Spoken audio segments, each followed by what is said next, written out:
tidak ada amalan-amalan yang lebih besar dari amalan orang yang mengamalkan kalimat ini. Misalkan Bapak Ibu semua, Bang Iwan, Bang Ahmad semua mengucapkan kalimat ini 100 kali di pagi hari, la ilaha 100 hari pada hari itu, la ilaha illallah wahdahu la syarikalah lahul mulku lahul hamdu wa huwa ala kulli syai'in qadir.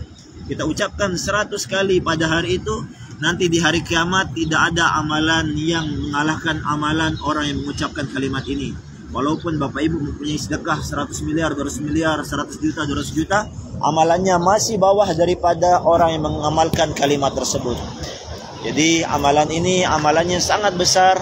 Kan kita tidak mengamalkannya karena kita tidak tahu ganjarannya apa kebaikan-kebaikan yang kita dapatkan. Jadi nanti di hari hisab, sekali lagi, orang-orang yang mengamalkan kalimat ini tidak ada yang lebih besar amalannya orang lain kecuali orang yang sama setara darinya yang mengamalkannya. Misalkan ada yang mengamalkan 150 kali, maka mengalahkan yang 100 kali mengucapkan kalimat tersebut. Jadi kalimat tersebut kalimat yang biasa kita ucapkan, yang maknanya tiada Tuhan selain Allah, la ilaha illallah wahdahu la syarikalah. Tiada Tuhan selain Allah, tidak ada sekutu baginya, miliknya lah segala kekuasaan baginya, pujian dan maha kuasa dan segala sesuatu tidak ada yang pantas disembah baginya. Jadi ini kalimat yang senantiasa kita harus ucapkan, kita harus amalkan setiap hari minimal 100 kali. Juga disabdakan dari hadis kedua, barang siapa yang memasuki pasar lalu berdoa la ilaha illallah wahdahu la syarikalah lahul mulku wa lahul hamdu wa huwa ala kulli syai'in qadir. Ini untuk ibu-ibu yang biasa masuk pasar. Tapi kalau di sini bukan ibu-ibu yang masuk pasar, di Mekah ini yang laki-laki yang masuk pasar. Bekerja lebih banyak yang laki-laki. Kami kalau ke pasar senantiasa nggak menemukan perempuan, pasti laki-laki saja. Barang yang ke pasar orang-orang Indonesia yang pendatang saja. Oke, katanya Rasulullah dalam hadis ini hadis yang sahih semua. Barang siapa yang memasuki pasar kemudian mengucapkan kalimat tersebut, maka Allah akan mencatat untuknya beribu-ribu kebaikan, menghapuskan darinya beribu-ribu keburukan dan menaikkan beribu-ribu derajat di antaranya. Jadi insya Allah kalau Bapak Ibu amalkan kalimat ini, saya mendapatkan amal jariah. Bapak Ibu nanti share kepada sanak saudara di Indonesia, dan insya Allah menjadi amal jariah Bapak Ibu semua. Baik Bapak Ibu rahimakumullah, singkat-singkat saja. Nanti kalau lama-lama bosan, ya. Singkat-singkat saja, itu amalan yang senantiasa akan saya amalkan pribadi. Bapak Ibu boleh amalkan, kalimatnya singkat saja, la ilaha illallah wahdahu la syarikalah lahul mulku wa lahul hamdu wa huwa ala kulli syai'in qadir. Satu lagi hadis yang saya tahu tentang kalimat ini, barang siapa yang terbangun di malam hari, biasanya kita suka terbangun di malam hari, kagetkah, sadarkah, terbangun di malam hari lalu mengucapkan la ilaha illallah wahdahu la syarikalah lahul mulku wa lahul hamdu wa huwa ala kulli syai'in qadir sebanyak 10 kali saja, maka dosa-dosa kita sebanyak buih di lautan itu, buih-buih di lautan Allah akan ampuni. Itu buih-buih di lautan sangat-sangat banyak. Pasir-pasir kecil di lautan sangat-sangat banyak. Itu busa. Oh, busa-busa ya. Busa-busa di lautan itu sangat-sangat banyak. Oh iya, Pak Haji orang laut jadi tahu buih-buihnya. Buih-buih di lautan itu akan diampuni Allah. Makanya jangan kita sepelekan. Kalau terbangun nanti waktu salat subuh, baca saja hanya 10 kali la ilaha illallah wahdahu la syarikalah lahul mulku wa lahul hamdu wa huwa ala kulli syai'in qadir. Insyaallah jadi amal jariah. Oke Bang Iwan, diamalkan. Cukup membaca itu saja. Kita tidak diminta oleh Allah mengeluarkan membuang waktu yang sangat banyak, melaksanakan gerakan sholat yang sangat banyak, mengeluarkan rizki-rizki yang dari kita yang sangat banyak. Cukup membaca kalimat itu saja, sungguh amalannya, ganjarannya sangat besar. Insyaallah Bapak Ibu boleh amalkan lebih lagi di kota Madinah ini. Setiap amalan yang kita keluarkan, yang kita bagikan, Allah gantikan 1000 kali lipat kebaikannya. Satu kali kita membaca sama seperti kita membaca 1000. Sama seperti Al-Quran yang kita baca, satu ayat yang kita baca di bumi Madinah ini sama seperti di Indonesia kita mendapatkan 10 kebaikan. Di sini dikalikan menjadi 1010 dikali 1000 kebaikan lagi.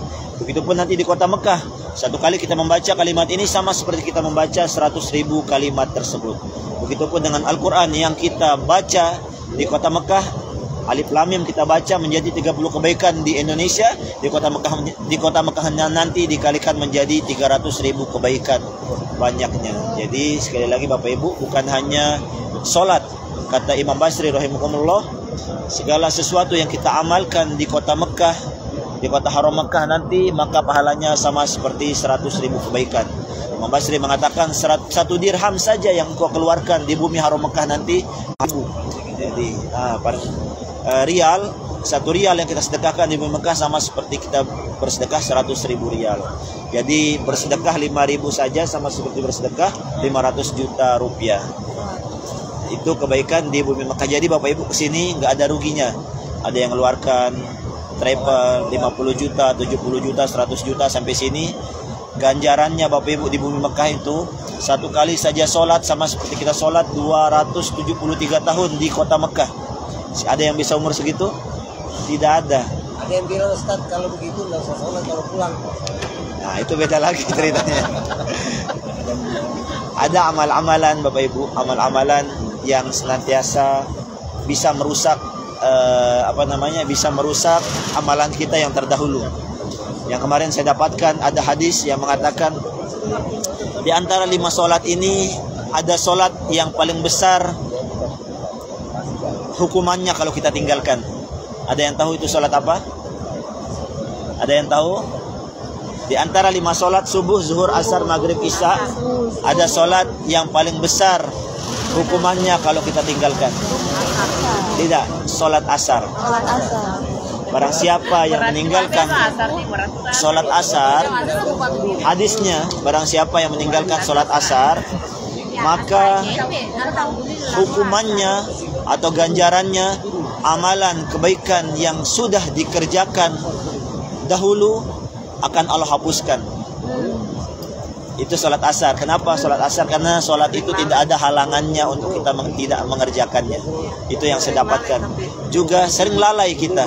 Juga kalau barang siapa yang meninggalkan sholat asar, sama seperti orang yang bila saja di saat dia kembali ke rumahnya, kemudian di dalam hadis yang saya dapatkan, dia kembali ke rumahnya, dia menemukan rumahnya terbakar, dia menemukan istrinya terbunuh, dia menemukan anak-anaknya terbunuh. Itu hukuman bagi orang yang meninggalkan sholat asar. Jadi amal harta yang dikumpulkan semua terbakar, istrinya yang dicintai terbakar, anak-anak yang dicintai terbakar, itu ganjaran bagi orang atau hukuman bagi orang yang meninggalkan sholat asar. Oke, jadi sholat asar senantiasa dijaga. Kalau lalai bagaimana? Kalau lalai mungkin tertidur, sholatlah di saat kita terbangun. Mungkin tertidur dari zuhur sampai maghrib, atau dari subuh sampai maghrib tertidurnya. Bagaimana caranya? Sholat di saat terbangun. Jangan sengaja tidak melaksanakan. Yang bahaya itu kalau lalai benar-benar tidak mengerjakan, itu disebut dengan kelalaian. Kalau tertidur misalkan bagaimana?